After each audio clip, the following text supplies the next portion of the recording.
እንደሚታወቀው የግንቦት 20 ድል ይዞት የመጣ ለውጥ የብልጽግና ስርዓት ማስቀጠል ባለመቻሉ በዚች ሀገር በየክልሉ ግጭትና የሰላም እጦት እንዳለ ይታወቃል። በአጠቃላይ ሀገሪቷ በአሁኑ ሁኔታ ያለችበት ሁኔታ እንዴት ትገልጹታላችሁ የሚለውን እንንሳ። ይሄ ኃይል ሲመጣ ጀምሮ በማጭበርበር የመጣ በመዋሸት የመጣ እንዲያም ሲሉ ደግሞ ህዝብን ሾርት ሚሞሪ እያል በመሳደብ የመጣ የኢትዮጵያ ህዝብንም ያሳሳተ ኃይል ዛሬ ላይ በመከራ ውስጥ ከቶናል። ይህ ኃይል እንደመጣ እንግዲህ እንደምናስታውሰው እነ ኢንጂነር ስመኘውን በመግደል ነው ስራ የጀመረው። እነ ኢንጂነር ስመኘውን እነ ጀነራል ሰዓረ መኮንን በመግደል ነው ስራ የጀመረው። ኢትዮጵያን በመፍረስ ኢትዮጵያን በመግደል ነው የጀመረው። በብልጽግና ጊዜ የኢትዮጵያ ህዝብ የማያየው መከራ የለም። በጦርነቶችና በግጭቶች ውስጥ ነው የሚኖረው። በ27 ዓመት የልማት ዘመን ውስጥ የተፈጠሩ የልማት ተቋማቶች፣ የሰላም ተቋማቶች፣ የደህንነት ተቋማቶች ሙሉ በሙሉ የፈረሱበት ዘመን ነው። ምናልባት ከተማዎች ብልጭልጭ የሆኑ መብራቶች ምናምኖች እያየን ነው። ፕላስቲኮች ምናምን እየተለጣጠፉ እያየን ነው። የኮሪደር ልማቶች ምናምኖች እያየን ነው። ኢትዮጵያኖች ተንቀው ከብልጭልጭ መንገድ ክብራቸው ከብልጭልጭ መንገድ አንሶ የኢትዮጵያ ህዝብ ሰው እየተጨፈጨፈ የሰው ህይወት እንደ እንስሳ እየወደቀ ዛሬ እኮ የኢትዮጵያ ህዝብ በባህላችን በህይወት ምን ወደው ጓዳችን በህይወት ስናጣው የሚሰማን ስሜት የነበረው ስሜት ዛሬ የለም። ሞት ይሄ ኢትዮጵያ ህዝብ ተለማምዶታል። ገበሬ እኮ ቀብር ነው የሚውለው። ልማት ቀርቶ ማሳ የእርሻ ማሳዎችን ከማስተካከል ቀርቶ ቀብር ሬሳ የሚቀብርበት ጉድጓድ ሲቆፍር ነው የሚውለው። ይህ የተፈጠረበት በዚህ ዘመን ነው። የሰላማዊ ዜጎች ህይወት የሚጠፋበት መንግስት ዜጎችን በድሮን በአየር ኃይል የሚቀጠቅጥበት የሀገር ደህንነትን እንዲያስከብሩ ተብለው የተገነቡ የጸጥታ መዋቅሩ መገልገያ የሆኑ መሳሪያዎች፣ ወታደራዊ መሳሪያዎች ኢትዮጵያ ህዝብ ላይ የሚተኮሱት ይሄ በዚህ ጊዜ ነው የተፈጠረው። ከህግ ውጭ በሆነ አይነት መንገድ ታጣቂዎችን ትደግፋላችሁ በሚል የሚረሸኑ ህዝብ ከጫፍ እስከ ጫፍ ነው። ዛሬ ሰላም የለም። ኦሮሚያ ክልል ከወለጋ ጭምር እንሂድ፣ አማራ ክልል ሙሉ በሙሉ የትግራይን ጦርነት ማስታወስ እንችላለን። ይሄ በሙሉ የዜጎች እልቂት ደም እንደ ውሃ ያፈሰሰበት በዚህ መንግስታዊ ኃይል ነው። ልማት ቀርቶ ከዚህ በፊት የተፈጠሩ የልማት ተቋማቶች እየፈረሱ የሰው ልጅም ደግሞ እየፈረሰ ያለበት ሁኔታ ነው። የጅምላ መፈናቀል በኢትዮጵያ ታሪክ ውስጥ ምናልባት በ77 ዓመተ ምህረት ከረሃብም እና ደግሞ ከእርስ በርስ ጦርነቱ የአምባገነኑ የደርግ መንግስት የነበረውን የሰብአዊ አያያዝ ጭካኔ መነሻ በማድረግ ስደቶች ነበሩ። ከዛ በባሳየት መንገድ የዜጎች መፈናቀል ኢትዮጵያ ውስጥ ግዙፍ ነው ያለው በዚህ ዘመን ነው፣ በብልጽግና ዘመን ነው። ባሳለፍናቸውን 8 ዓመታት አሁንም ነው እየተፈጸመ ያለው። የሀገር ውስጥ ፍልሰተኞች ከውጭ ወደ ውጭ የተሰደዱ የኢትዮጵያ ዜጎች ቁጥራቸው እጅግ በጣም ከፍተኛ ነው። እጅግ በጣም ከፍተኛ ነው። ይህ ብቻ አይደለም። ይህ መንግስታዊ ኃይል የራሱን ወገኖች እየጨፈጨፈ ንብረታቸውንም እየዘረፈ እያቃጠለም እንኳን ሰብአዊ እርዳታ እንዳይደርስ ይከለክላል። ሰብአዊ እርዳታ እንዳይደርስ የሚከለክል መንግስት ነው። መዋቅራዊ ጫናዎችን በመጠቀም ኬላዎችን በማብዛት ዜጎች የብሔር ማንነታቸውን መነሻ በማድረግ እንዲሰደዱ፣ እንዲፈናቀሉና በረሃብ እንዲቀጡ፣ ረሃብ ወለድ የሆነ በሽታ እንዲያጠቃቸው ሆን ብሎ አቅዶና ተቋማዊና መዋቅራዊ በሆነ አይነት መንገድ የኢትዮጵያኖችን ለማጥፋት በተለይ ደግሞ የኢትዮጵያ ብሔር ብሔረሰቦችን ለማጥፋት የሚሰራ መንግስት ነው የተፈጠረብን። እንዲህ አይነት መንግስት ነው የተፈጠረብን። ሰብአዊ እርዳታ ለተፈናቃዮች አይደርስም እኮ። ትግራይ ውስጥ የተፈናቀሉ ትግራውያን ሰብአዊ እርዳታ ሲከለከልባቸው ነው የምናየው። በረሃብ እንዲቀጡ እያየን ነው እኮ በረሃብ እየሞቱ። የዚህ ዘመን ትውልድ መሆን በግሌ እንደ አንድ ኢትዮጵያዊ አፍራለሁ። በዚህ ዘመን እናቶች ራበይ ብሎ ሲያለቅሱ መስማት፣ በረሃብ ሲሞቱ ማየት ያሳፍራል። ሀገራችን የኢትዮጵያ ሀብት ሳታጣ የልማት ትሩፋትን አይታ የነበረች ሀገር ህዝቦቿ ጠግበው ሲበሉ የነበሩ ህዝቦቿ ዛሬ ላይ እየራባቸው እየሞቱ እያየን ነው። ሌላኛው ያለ ፍርድ ቤት ትዕዛዝ እስሮች በጣም ከፍተኛ ናቸው። የኢትዮጵያ ህዝብ እስር ቤት ውስጥ ነው ያለው። የኢትዮጵያ ህዝብ በጥላቻ አይተኸኛል በሚል ተቃዋሚዎችን፣ ታጣቂዎችን ትደግፋለህ በሚል የኢትዮጵያ ህዝብ ይታሰር ያለበት፣ ተቃዋሚዎች የሚታሰሩበት፣ ጋዜጠኞች የሚሰደዱበት፣ ዜጎች የብሔር ማንነታቸውን ተለይተው አንተ ትግራዊ ነህ፣ አንተ ቅማንት ነህ፣ አሁን ደግሞ አማራ፣ አፋር ነህ እየተባለ የሚጠቃበት የሚታገትበት መንግስት ላይ ነው እየመረን ያለው። ከልማት ወደ ባርነት፣ ከነጻነት ወደ ባርነት የተሸጋገርንበት በመከራ ህይወት ውስጥ ነው የሚገኘው የኢትዮጵያ ህዝብና ሀገራችን ኢትዮጵያ ማለት ነው። እገታዎች በጣም ሰፊ ናቸው። መንግስታዊ እገታዎች አሉ። መንግስት ፈጠር ሽፍታዎች፣ አጋቾች አሉ። ዜጎች በጎንደር አካባቢና ቅማንት አካባቢ ብትሄድ አርሶ አደሮች ዛሬ ልጆቻቸውን ጥበቃ ነው የሚውሉት። እንስሳት መጠበቅ፣ እንስሳት ማርባት ቀርቷል። የግብርና ስራ ምናምን ነገር ቀርቷል። ልጆቻቸውን ጥበቃ ነው የሚውሉት። ሰዎች ከቤት ወጣው ገበያ ደርሰው መመለስ አይችሉም። ከቤት ወጣው ቤተክርስቲያን ደርሰው መመለስ አይችሉም። መንግስታዊ እገታ አለ። ዛሬ ገበሬ በሚሊዮን የሚቆጠር ገንዘብ ከየት ያመጣል? አግቶ ይወስዳል፣ ያስርሃል፣ የሆነ ቦታ ያስርሃል። በሚሊዮን ብር ነው የምትጠይቀው። ዜጎቻችን በስቃይ ውስጥ ነው የሚገኙበት። የፕሬስ ነጻነት የለም። በዚህ ዘመን የፕሬስ ነጻነት የለም። እንግዲህ ኢትዮጵያኖች ከነጻነት ወደ ባርነት ተሸጋገርን የምንልበት አንዱ መገለጫ ይሄ ነው። የፕሬስ ነጻነት መገደብ፣ የዲጂታል መብት ጥሰቶች በጣም ሰፊ ናቸው። ጋዜጠኞች ይታሰራሉ። እንዳልኩት የዩቲዩብ ቻናል ጭምር እንኳን ወርዶ መንግስት የሚባል ኃይል የዩቲዩብ ቻናሎችን ወርዶ እንኳን የሚዘጋ መንግስት ኃይል ነው። ለምን ተናገሩኝ፣ ለምን ተቹኝ፣ ለምን አስተያየት ተሰጠው፣ ለምን ተቃወሙኝ በሚል የሜይንስትሪም ሚዲያዎች የሚዘጉበት ነው። የትግራይ ሚዲያዎች እናስታውሳለን እኮ ለህዝብ ድምጽ ሆኑ ተብሎ ብሎገሮችና አክቲቪስቶችም ሲዘጉ እናያለን። አክቲቪስቶችም ሲሳደዱ እናያለን። የኢንተርኔት መቆራረጦችን እናያለን። መንግስት የሚመራውን ህዝብና ዜጋ መብራት ዘግቶ፣ ኢንተርኔት ኔትወርክ ዘግቶ፣ ባንክ ዘግቶ፣ መንገድ ዘግቶ ህዝብን ሲያሻው በድሮን ሲያሻው በመድፍ ሲያሻው ደግሞ በረሃብ የሚቀጣበት ሀገር ውስጥ ያለ ነው ዛሬ። እንደ አይነት መንግስት ነው የተፈጠረብን ዛሬ። እና እንነጻጽረው ከ27 ዓመት የልማት ዘመኑ እና ከዛ ወዲህ ደግሞ የተፈጠረውን የብልጽግና ዘመን እናወዳድራቸው። ኢትዮጵያ ህዝብ ምን ያህል መከራ ውስጥ እንዳለ መገመት እንችላለን። የኑሮ ውድነት እጅግ በጣም ከፍተኛ ነው። ህዝብ መኖር አልቻለም። ሲጀምር የምግብ ዋስትናውን አሁን ማረጋገጥ አልቻለም። የኢትዮጵያ ህዝብ የምግብ ዋስትናውን ማረጋገጥ አልቻለም። ሌላኛው ባጭሩ የሀገር ሉዓላዊነትና የግዛት አንድነት የተደፈረበት ዘመን ላይ ነው የምንገኘው።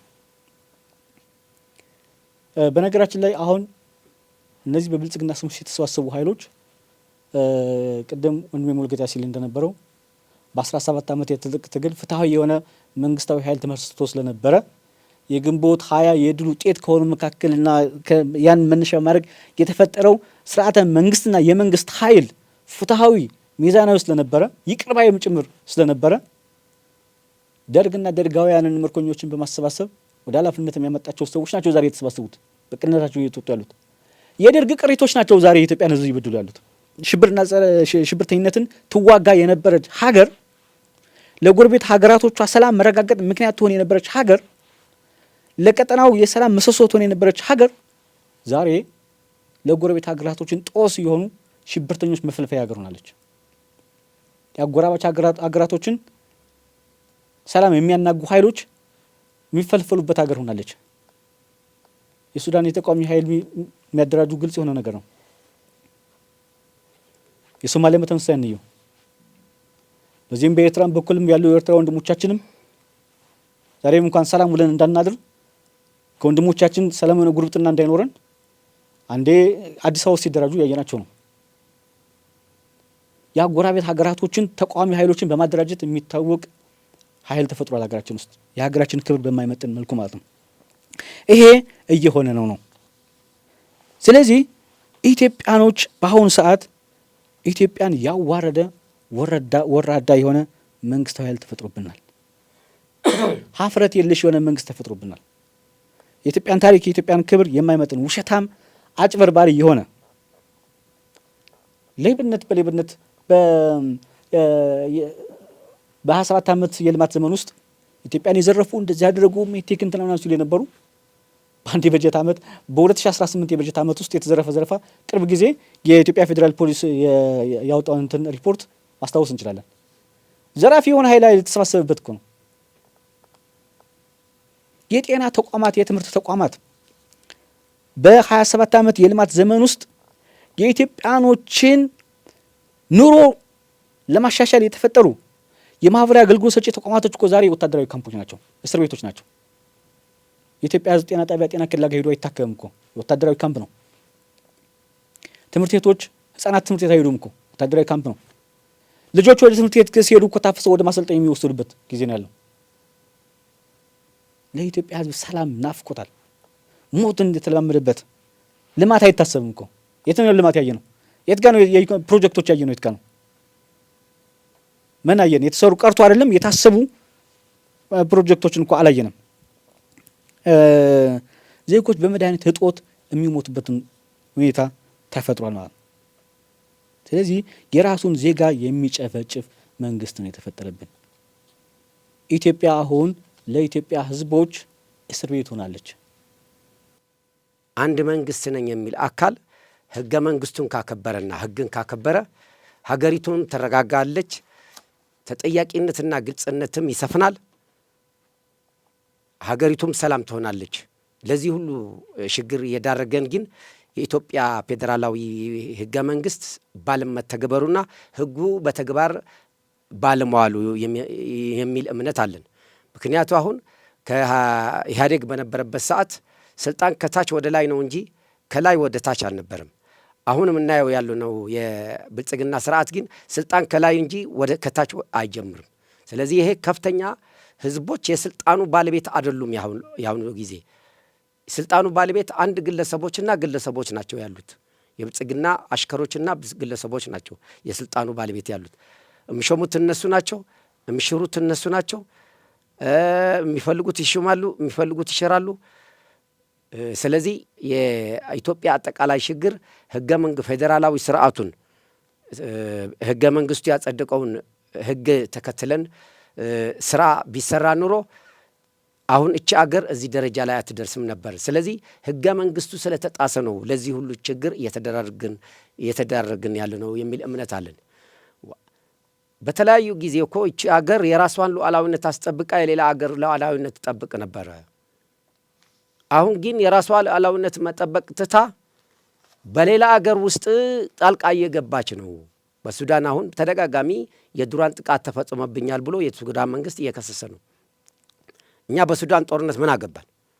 የራሳችን ሰላም ማስከበር ሲገባን በሱዳን ጦርነት ምን አገባኝ? አሁን እኔ የምወለድበት አፋር ክልል ለምሳሌ የጅቡቲ መንግስት መጥቶ ባለፈው 9 ሰዎች ገድሎ ሄደ በድሮን። ኢትዮጵያ አፋር ክልል የኢትዮጵያ አካል አይደለም? ለምን ይሄንን መከላከል ያልቻሉ? ዘመናዊ ድሮን ታጥቅ ያሉ አየር ኃይላችን ጠንካራ ነው ምናምን ነው ደንበሩ ለማስጠበቅ አቅም አለው ብቃት አለው የሚለው ኃይል ለምን ጅቡቲ ድሮን አምጥታ ወደ አፋር ክልል ስታስገባ የራሱን ዳር ደንበር መጠበቅ አቃተው?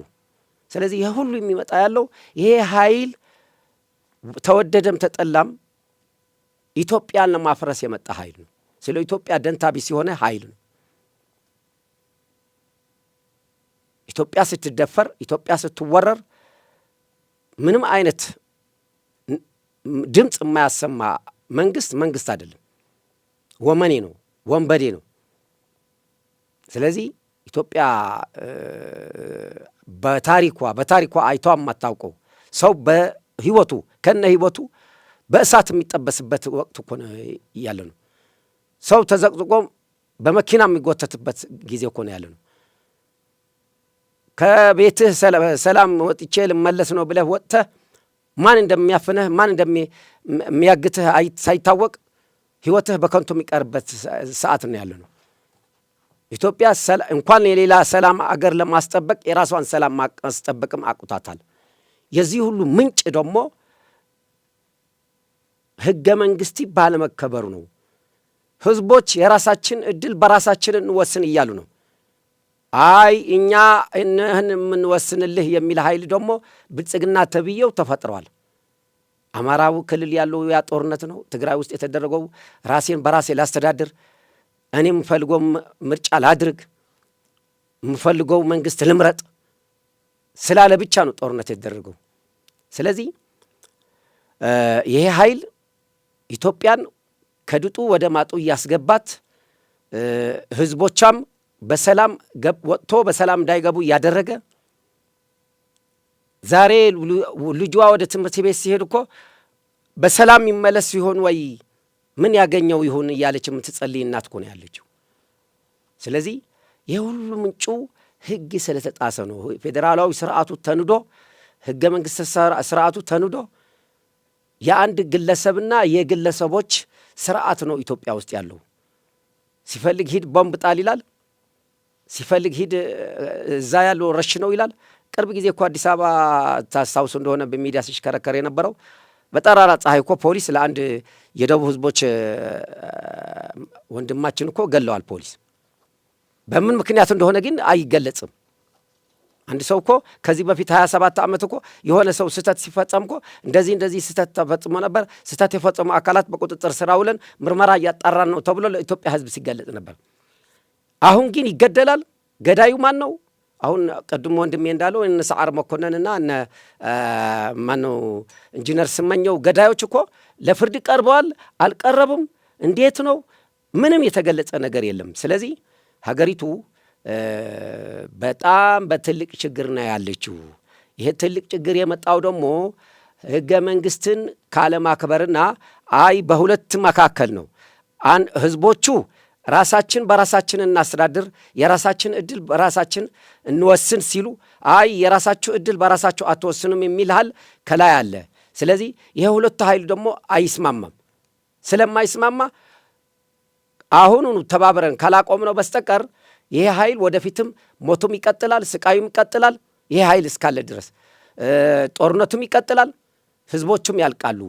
ስለዚህ አሁን ያለው ኃይል ኢትዮጵያን ወደ ኋላ እየመለሰ ወደ ኋላ እየጎተተ ከልማቷም ከሰላሟም ከአጎራባች አሁን በኢትዮጵያ እኮ በጠላቶች ተከባለች። በጠላቶች ሁሉም አጎራባች ድሮ የኢትዮጵያ ወዳጆች የነበሩ ሱዳንም በል ሶማሊም በል ኬንያም በል ሌላም በል ሁሉም ጠላቶች ናቸው ለኢትዮጵያ። አንድ ሀገር እኮ ቢያንስ ወዳጅ ነው ማብዛት ያለባት እንጂ ጠላት ማብዛት የለባትም። ስለዚህ እንደ አፋር ዲሞክራሲያዊ ፓርቲ ይሄ ስርዓት እስካለ ድረስ አሁን ያለው ብልጽግና ተብየው ስርዓት እስካለ ድረስ ጦርነቱም ይቀጥላል፣ ሞቱም ይቀጥላል፣ ስቃዩም ይቀጥላል። የኢትዮጵያን ማህበራዊ መሰረትን ምናድ ነው ምንድዋለው። የኢትዮጵያ ማህበራዊ መሰረት የምንለው የኢትዮጵያ ህዝቦች በኢትዮጵያዊነት በዜግነት ዙሪያ ላይ በርካታ ታሪኮችን መጥቀስ ይቻላል። እንዲያው የኢትዮጵያ ላይ በፖለቲካ በኢኮኖሚ ላይ የነበረው የተዛባ ስርዓት ስለነበረ የተዛባ ስርዓት የፈጠራቸው ነገር ቢሆንም ኢህአዴግ ከግንቦት ማግስት በኋላ ግን የተፈጠሩ መልካም ጅምሮች አንዱ ብሔር ሲጠቃ ሌላኛው ብሔር አለሁ የሚልበት እሴት ነበረ። ለምሳሌ የኢትዮ ኤርትራ ጦርነት ጊዜ የመጀመሪያው ትንኮሳ ሲጀመር የመጀመሪያው ጦርነት ሲከፈት ከኢትዮጵያ ከዳር እስከ ዳር ነው ሲተም የነበረው። ምክንያቱም ትግራይ ላይ ትምህርት ቤት ላይ እንደዚህ ተጨፈጨፉ፣ የትግራይ ህዝብ እንደዚህ ጥቃት ደረሰ የሚል የትግራይ ህዝብ የሚል ቋንቋ አልነበረም በዛን ሰዓት። የኢትዮጵያ ተደፈረች ነው የተባለው። አሁን ይሄን አፍርሷል። አሁን የየትኛውም ማህበረሰብ ላይ የየትኛውም ክፍል ላይ ኢትዮጵያ ሲል አማራ ከሆነ ስለ አማራ ነው የሚያወራው፣ ኦሮሞ ከሆነ ስለ ኦሮሚያ ነው። በቃ እንዲህ አይነት የራስ ብሔር ካልሆነ በስተቀር ሌላኛው ብሔር እንደ ኢትዮጵያዊ የመቁጠር አስተሳሰቡ በሙሉ ተሰብሯል። ይሄን የናደው ደግሞ ብልጽግና ነው። በተለይ ከ2008 የነበረው የማህበራዊ ሚዲያ ላይ የነበረው ዘመቻ ቀጥታ የመንግስት ፕሮግራም ሆኖ ነው የመጣው ብልጽግና።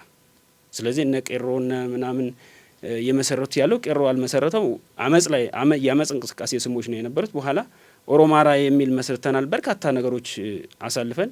ይሄ ሁሉ ግን ወለድ ምንድን ነው?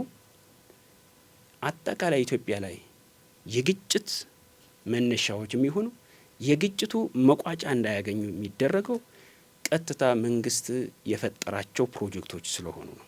ብልጽግና የፈጠራቸው ፕሮጀክቶች ናቸው። ኢትዮጵያ ዳር እስከ ዳር ማለት አንድ ማሳያ መጥቀስ እችላለሁ። በኢትዮጵያ ውስጥ ካሉ ክልሎች ትግራይ ነው የተሻለ ሰላም ያለው። ትግራይ ውስጥም ሰላም እንዳይኖር ከፍተኛ የሆነ በጀት በጅቶ የሚሰራው ለመንግስትና ለመንግስት ሰራተኛ በጀት አልሰጥም ይላል። ለነጋዴ ገንዘብ የራሳቸውን ገንዘብ ከባንክ እንዳያወጡ ባንክ ላይ ባዶ አድርጓል። የራሳቸውን ሀብት እንኳን እንዳይጠቀሙ አድርጎ ነገር ግን በጎን ደግሞ ሌላ ግጭትና ሰላም እንዳይኖር ግጭት ተፈጥሮ ሰላምና መረጋጋት እንዳይኖር የሚደረገው ላይ ግን ከፍተኛ የሆነ በጀት ይበጅታል። ይሄ ማለት ጸረ ሰላም ኃይል ነው ማለት ነው። መንግስት ማለት መንግስት ብሎ መጥራት ሳይሆን አሸባሪ ብሎ መጥራት የሚያስችሉ መስፈርቶችን ያሟላል ማለት ነው። ስለዚህ ጥቅል አምባገነን መንግስት እንዳትለው የአምባገነንነትን ብቻ ሳይሆን የአሸባሪነትንም ባህሪ የተላበሰ ነው። ስለዚህ የሁሉም ጥምር አጠቃላይ የሽብር ተግባራትንም ይከውናል። የአምባገነን የፋሽስታዊ ስርዓቶችንም ይተገብራል። ንጉሳዊ ስርዓቶችንም እንደገና ይተገብራል። የክልል አይደለም የዞን አመራሮችን ጭምር ራሴ ካልመደብኩ የሚል ነው ያለው። ኢትዮጵያ ላይ እንግዲህ የግንቦት 20 ትሩፋቶች ምንለው ግን ህዝብ መሪውን ራሱ ይመርጣል ነው የሚለው። ራሱ ይመርጣል። የወረዳ መሪ የወረዳ ምክር ቤት ይመርጣል። የዞን በተመሳሳይ ክልል ምክር ቤት ይመርጣል ነው የሚለው። የፌዴራል ደግሞ የፌዴሬሽን የህዝብ ተወካዮች ምክር ቤት ነው የሚለው። ይሄን በሙሉ አጠቃላይ የፖለቲካዊ ስሪት የፌዴራል ስርዓቱን መዋቅሩን አፈረሰው። ማህበራዊ መስተጋበራችንን በጣጠሰው። የህዝብ ለህዝብ የነበሩ የትስስር እና የወዳጅነትና አንዱ ህዝብ ለአንዱ ህዝብ የነበራቸው መልካም እሴቶችን በሙሉ ደመሰሰው። አሁን ይሄን ሁሉ አፍርሰው አንዱ ላይ በመጨካከን አንዱ ላይ በመዝመት ብቻ ትርፍ ሊያገኝ እንደሚችል አድርጎ የሚቀሰቀስ የመንግስት የሚዲያ ተቋማትን መስርቶ ሽብርን እያበረታታ ያለ፣ ሽብርን እየቀሰቀሰ ያለ፣ አጠቃላይ የወንጀል ተግባራትን በሙሉ እንደ ህጋዊ ሽፋን እንዲሰጥ ሚዲያ ሽፋን ሰጥቶ ጭምር አገርን እያመሰ ያለው ብልጽግና ነው ማለት ነው። ስለዚህ ጥቅል ኢትዮጵያ መንግስት አልባ ናት ማለት ያስደፍራል። መንግስት አልባ ናት። ለዚህ ማሳያ አማራ ክልል ላይ የመንግስት መዋቅር የለም። በየከተማው በፖሊስና በሚኒሻና በመከላከያ የተከበቡ የዞን ከተሞች ይኖራሉ፣ የወረዳ ከተማዎች ይኖራሉ እንጂ አጠቃላይ የመንግስት መዋቅር አገልግሎት የሚሰጥበት የመንግስት ካድሪ ከአንዱ ዞን ወደ አንዱ ዞን በመኪና የሚሄድበት የለም። ስለዚህ መዋቅር የለውም ማለት ነው። መዋቅር የተበጣጠሰ ነው ማለት ነው። ኦሮሚያ ክልል ላይ ብንሄድ በተመሳሳይ ነው። ሌሎች ክልሎችን ብንሄድ በተመሳሳይ ነው። ደቡብም ብትሄድ በተመሳሳይ ነው። ስለዚህ ይሄ ብልጽግና መንግስት በአጋጣሚ ስልጣን የያዘውም በግርግር ስለሆነ ይህንን ግርግር በማድረግ ስልጣኑን የንግስና ህልሙን አስቀጥላለሁ ብሎ የሚያልም ጸረ ሰላም፣ ጸረ መረጋጋትና ጸረ አንድነት የሆኑ ተግባራትን እንደ መልካም ኦፕሬሽን እንደ መልካም አጋጣሚ አድርጎ የሚጠቀም ለህዝብም ለሉዓላዊነት ለሀገርም ለመፍረስም ጭምር ኢትዮጵያ እንድትበታተንም ጭምር ከፍተኛ የሆነ ስራዎችን ሰርቶ አሁን ወደ ጫፍ ገደል ጫፍ አፋፍ ላይ ያደረሰበት ስርዓት ነው ማለት ይቻላልና ወደ መጨረሻው ጥያቄያችን እንሂድና ያው ቀደም ብላችሁ የግንቦት 20 ትሩፋቶችን እየገለጻችሁ ነበር። ከዛ በኋላ ደግሞ የብልጽግና ስርዓት ከመጣ በኋላ በሀገሪቱ ያለው ሁኔታዎች እየገለጻችሁ ነበርና ወደ ማጠቃለያው ጥያቄያችን ስንሄድ ግንቦት 20 ድልን ከማስቆጠል አኳያ በዚች ሀገር ያለው የሰላም እጦትና ግጭቶች በህዝቦች ትብብር እንዴት መግታት ይቻላል የሚለውን እንደመነሻ እናድርግና የግንቦት 20 ድል ለመላው የኢትዮጵያ ህዝብ የሰላም ልማትና ዲሞክራሲ ከማምጣቱ አንጻር ከሌሎች የዚች ሀገር ህዝቦች አብራችሁ ለመታገል የምታቀርቡት የትግል ጥሪ ካለም እድል እንስጣችሁ። የመጨረሻ ጥያቄያችን ይሄኛው ነው። የኢትዮጵያ ህዝብ በጋራ በመታገል በርካታ ድሎችን ተጎናጽፏል። ልምዶች አሉን። አምባገነኑ የሚባለው የደርግ ስርዓትም ተገርስሷል። ኢትዮጵያኖች ውስጥ ስር የሰደደው የድህነት ኢህአዴግ መንግስት የኢትዮጵያኖች ዋና ጠላታችን ነው፣ መሰረታዊ ጠላታችን ነው ብሎ እንደ ጠላት የፈረጀው ድህነት በኢትዮጵያኖች የተባበረ ክንድ እኮ ድል ተደርጓል እኮ። በኢህአዴግ ዘመን ድህነትን ማጥፋት ተችሏል እኮ በእርግጠኝነት። የኢትዮጵያ ህዝብ አሁንም የማንነት ልዩነቶች ሳይገድቡት፣ የባህል ልዩነቶች ሳይገድቡት፣ የቋንቋ ልዩነቶች ሳይገድቡት እንደተለመደው ድህነትን ለማጥፋት እንደተደረገው ተጋድሎ አምባገነን ደርግ መንግስትን ለማስወገድ የተደረገውን የጋራ ተጋድሎ ዛሬ ላይ መድገም መቻል አለበት። ሌላኛው ከህዝብ ጎን ሊቆሙ የሚገባቸው የህዝብ ትግሉን ሊቀላቀሉ የሚገባቸው ተቋማት ተጠናክሮ መቀጠል መቻል አለባቸው። የሚዲያ ተቋማት ህዝብን ወገንተኛ በማድረግ ጸረ ብልጽግና የሆነ እንቅስቃሴ ላይ በስፋት መስራት መቻል አለባቸው። መስራት አለብን። የሚዲያ ተቋማት፣ የግል ሚዲያዎች በየቦታው እየተፈጠሩ ነው። መስራት መቻል አለብን። ህዝብን መቀስቀስ መቻል አለብን። ከህዝብ ጎን መቆም መቻል አለብን። ህዝቦች የሰብአዊ እርዳታ ማግኘት የሚችሉት ላይ መስራት መቻል አለብን። የኢትዮጵያ ብሔር ብሔረሰቦች ከጫፍ እስከ ጫፍ ያሉት በአሁኑ ሰዓት ተመሳሳይ የሆነ በደል እየደረሰባቸው ነው ያለው። የሚደርስባቸው በደል የኢትዮጵያን ብሔር ብሔረሰቦች አንድ ያደርጋቸዋልና ህዝቡ ከህዝብ ጋር አንድ መሆን መቻል አለበት። ይሄ መሰራት መቻል አለበት ነው። አክቲቪስቶች፣ ፖለቲከኞች በሀገር ውስጥም ከሀገር ውጭም ያሉት ወደ አንድ ተሰባስበው ጸረ ብልጽግና የሆነን እንቅስቃሴን አጠናክሮ መቀጠል መቻል አለበት። ተወደደም ተጠላም ጸረ ከብልጽግና ጎን ሊሰለፍ የሚችል ጤነኛ አእምሮ ያለው ኢትዮጵያ ሊኖር አይችልም።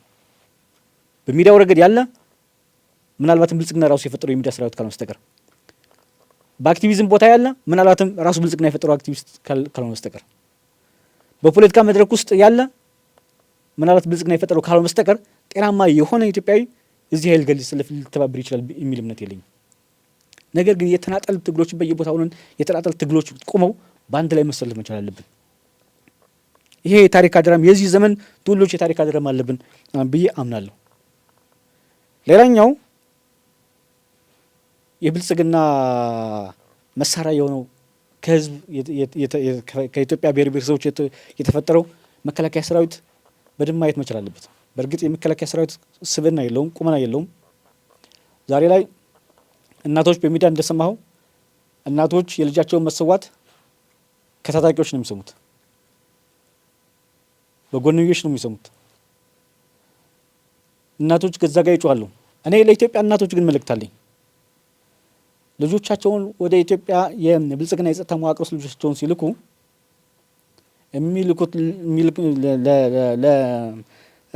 ወደ ኢትዮጵያ የጸጥታ ተቋማት ውስጥ ወደ ብልጽግና የጸጥታ መዋቅሮች ውስጥ ሲገባ አንድም የኢትዮጵያን ደህንነትን ሊያስከብሩ ህገ መንግስታዊ ስርዓትንም ደግሞ ሊያስጠብቁ ካልሆነም ደግሞ የሀገር ሉዓላዊነትን ሊያስጠብቁ ሊሆን የሚችል መሆን መቻል አለበት ብዬ አምናለሁ። ዛሬ የኢትዮጵያ መከላከያ ሰራዊት የካድሪ ስራ ነው የሚሰራው። ወረዳና ቀበሌ ላይ ወርዶ መሰረታዊ ድርጅት ነው ሲያደራጅ የሚለው፣ የአንድ ለአምስትና የልማት ቡድን ነው ሲያደራጅ የሚለው እኮ ከሰራዊትነት ክብሩ በታች ወርዷል። የብልጽግና ሰራዊት ሆኗል። የህዝብ ሰራዊትነት ቀርቶ የሀገር ሰራዊትነት ቀርቶ የፓርቲ ሰራዊት ሆኗል። የፓርቲ ስነ ምግባርም የለም ወንድሜ እንዳሉ።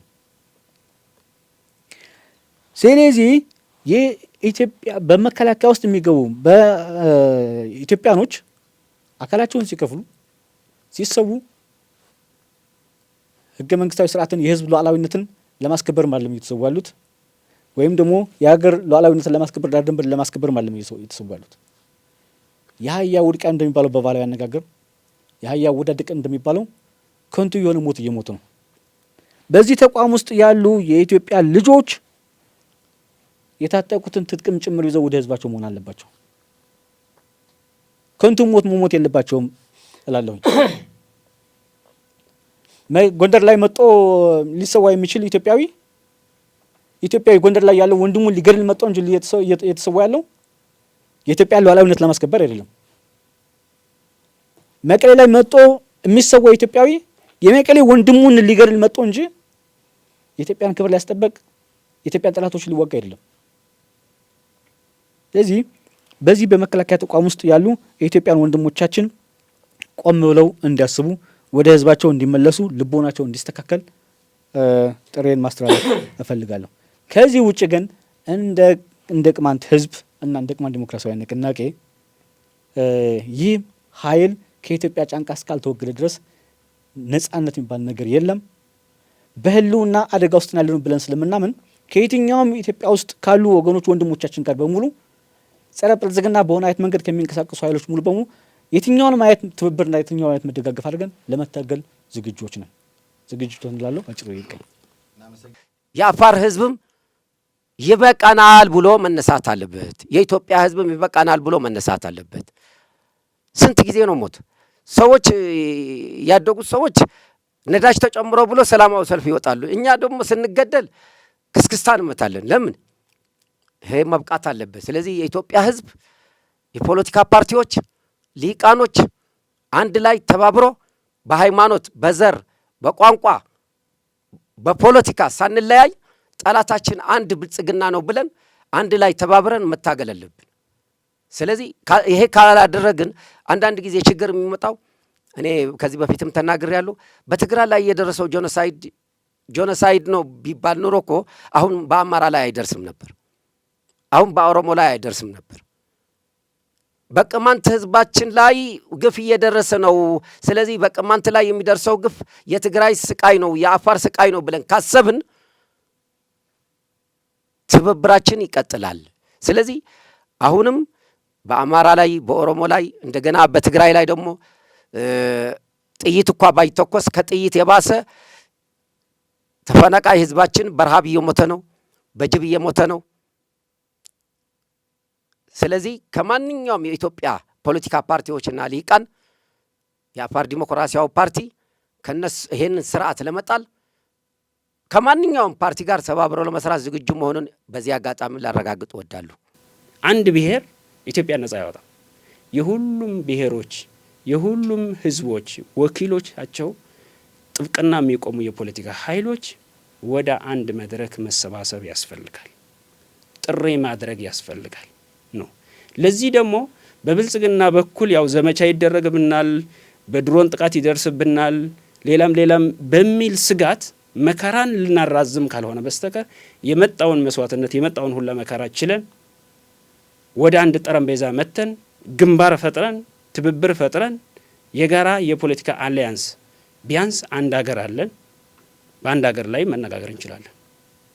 ቢያንስ ተመሳሳይ አንድ ጠላት አለን፣ ማንንም የማይምር ማለት ነው። ማንንም የማይምር ህፃናትን የሚገድል ሴቶችን የሚገድል አቅመ ደካሞችን በድሮን የሚቀጠቅጥ የሚጨፈጭፍ ንጹሃን ዜጎች ሲቪሎችን የሚገድል ጨፍጫፊ መንግስት አለ። ይሄ ቢያንስ የጋራ ያደርጋል። ቀጥሎ እንደ ሀገር በዓለም አቀፍ ማህበረሰብም በዓለም የዲፕሎማቲክ ማህበረሰብ ፊትም ይሁን ሌሎችም ጎረቤት ህዝቦች ጋርም ጭምር የቀጣይ ህልውና የቀጣይ የነገ ወዲያ እጣ ፈንታችንም ጭምር ለማሳመር አገር ሆነን ለመቀጠልም ጎረቤት ሆነን ለመቀጠልም ምክር እንደሚያስፈልግ ሁሉም ማመን መቻል አለበት። መመካከር ለጉርብትናም ይጠቅማል፣ በአንድነትም ለመቀጠልም ይጠቅማል። ስለዚህ ይህን ማሰብ ያስፈልጋል።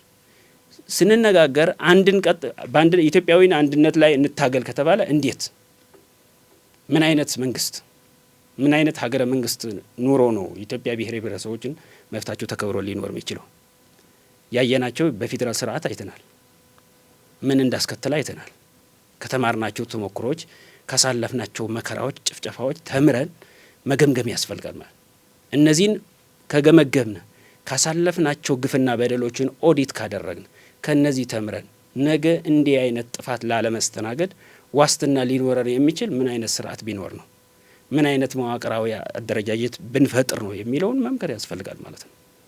ይህንን ወደ መተማመን ለመምጣት ቢያንስ ሁሉም ሰው የጠላት የብልጽግና ሀሰተኛ ፕሮፓጋንዳ ሰለባ የሆኑ ከዚህ ሰለባ ላይ ሊወጡ ይገባል የሚለውን መልእክት ማስተላለፍ ፈልጋለሁ።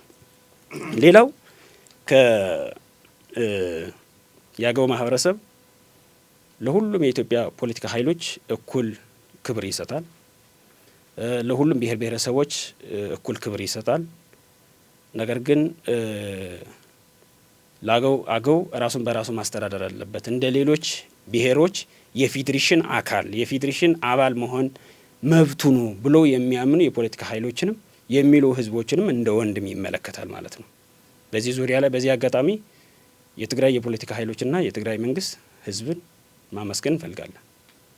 ማመስገን የምፈልገው ምንድነው? ለመጀመሪያ ጊዜ ክልልም ባይሰጥ እንኳ ክልል መሆን አለበት የሚለውን እውቅና የሰጠ ህዝብ ቢኖር እንደ ህዝብ ካልነ ትግራይ ነው፣ የትግራይ ህዝብ ነው። እንደ ፖለቲካ ኃይሎችም ካየን የትግራይ የፖለቲካ ኃይሎች ናቸው የመጀመሪያ እውቅና የሰጡ። እውቅና መስጠት ይችላል ነው መብታችሁ ነው ብሎ ማመን በራሱ ማለት ነው። ሌሎቹ ሌላ ስማስም ይሰጣሉ ማለት ነው። ስለዚህ አገው ራሱን በራሱ ማስተዳደር ይችላል። ከፈለገም ከሌላ ህዝብ ጋር አንድ ክልል ሆኖ መቀጠል ይችላል።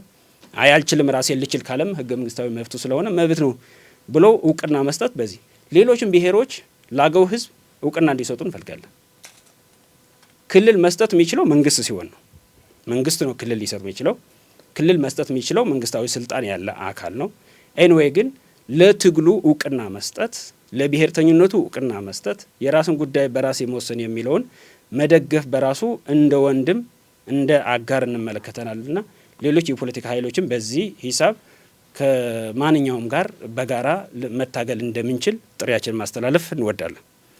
ከዚህ ወጣ ብዬ ምንድነው አጠቃላይ በመንግስት መዋቅር ላይ ያለ ባሳለፍናቸው አመታት ኦሮሞ ህዝብ ላይ፣ የአማራ ህዝብ ላይ፣ የትግራይ ህዝብ ላይ፣ የሶማሌ ህዝብ ላይ፣ አፋር ላይ የአፋር ህዝብ ላይ መግፍና መከራ ያደረሱ የሀገር መከላከያ ሰራዊት አባላት የሆኑ አመራር የሆኑ አካላት ቆም ብሎ ሊያስቡ ይገባል ብዬ አምናለሁ።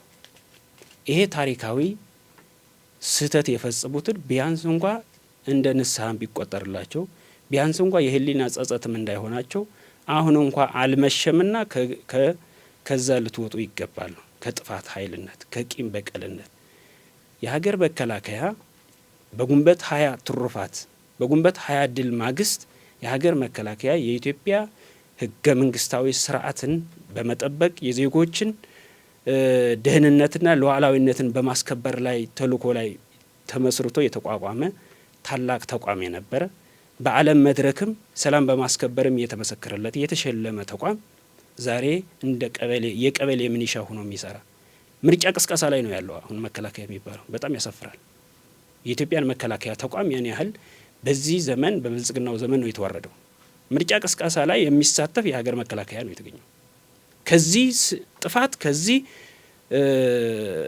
ውርደት ልትወጡ ይገባል። ማን ህዝባችሁን ወግኑ ነው፣ የኢትዮጵያን ህዝብ ወግኑ። ስለዚህ ይሄንን ሀገር መከላከያ ላይ ያሉ ሊወጡ ይገባል። ከዛም አልፎ ሌሎች የፖለቲካ ኃይሎችም ከብልጽግና ውጭ ያለ በተቃዋሚ ጎራ ያለው አገር ውስጥም አገር ውጭም ያለ በሙሉ ከዚህ በፊት የተሰሩ ወንጀሎች፣ ጂኖሳይዶች አውግዞ ነገ እንዳይረሱም በሰነድ ሰንዶ ተነጋግረው የቃል ኪዳን የጋራ አሊያንስ ፈጥሮ ነገ እንዳይደገም እንደገናም እንዳይረሳም ማድረግ የሚለው ላይ አጀንዳ ላይ መጥቶ ለመምከር በዚህ ዝግጁ መሆን ያስፈልጋል። ማለት በበደል ደረጃ ስንበድል ማን ተበደለ፣ የተበደለው ሁሉም የኔ ነው ወደሚል ወስደን አገር ለማዳን ከሆነ አገር ማዳን ማለት ህዝብ ማዳን ነው። አገር ማለት ከህዝብ ውጭ ተራራ ነው፣ ወንዝ ነው። ህዝብ ማዳን ከሆነ ደግሞ ኢትዮጵያ የሚለው አገው ህዝብ፣ የትግራይ ህዝብ፣ የኦሮሞ ህዝብ፣ የአፋር ህዝብ፣ የአማራ ህዝብ፣ የወላይታ ህዝብ አጠቃላይ 80 ምናምን ቤኒሻንጉል፣ ጋምቤላ፣ ጉሙዝ ሁሉም ብሔር ብሔረሰቦች ናቸው ኢትዮጵያ ማለት። ለነዚህ ሁሉ ጥፋት የጋራ ኃላፊነት መውሰድ ካልተቻለ ለዚህ ጥፋት ደግሞ እርምት ሊሰጥ መጀመሪያ ማውገዝ ካልቻል አውግዘን ደግሞ እነዚህን ለማስቆም አብረን መቆም ካልቻል መጨረሻ ላይ ብትፈርስ እንኳን ጎረቤት ሆነን መቀጠል ማንችልበት ደረጃ ላይ እንደርሳለንና ከዚህ የጥፋት ካሳለፍናቸው ጊዜያት ተምረን ለነገዋ ግን የሁላችንም የህልውናችን በጋራ የምንመክርበት ችግሮቻችን ተነጋግረን የምንፈታበትን እድል እንዲኖረን በጋራ መቆም ያስፈልጋል ማለት ነው እፈልጋለሁ። አመሰግናለሁ። እናመሰግናለን። ታጋይ አጀበው ከቅማንት፣ ታጋይ ኢብራሂም ከአፋር፣ ታጋይ ሙልጌታ ከአገው የግንቦት 20 ድል ትሩፋቶችን አንስታችሁ ሰፊ ማብራሪያ ስለሰጣችሁን በወይም ሚዲያ ተከታታዮች ስም ከልብ እናመሰግናለን። እኛም ስቱዲዮ ላይ ገብዛችሁ ይህን ስላደረጋችሁ ቴንኪዩ እናመሰግናለን። ቴንኪዩ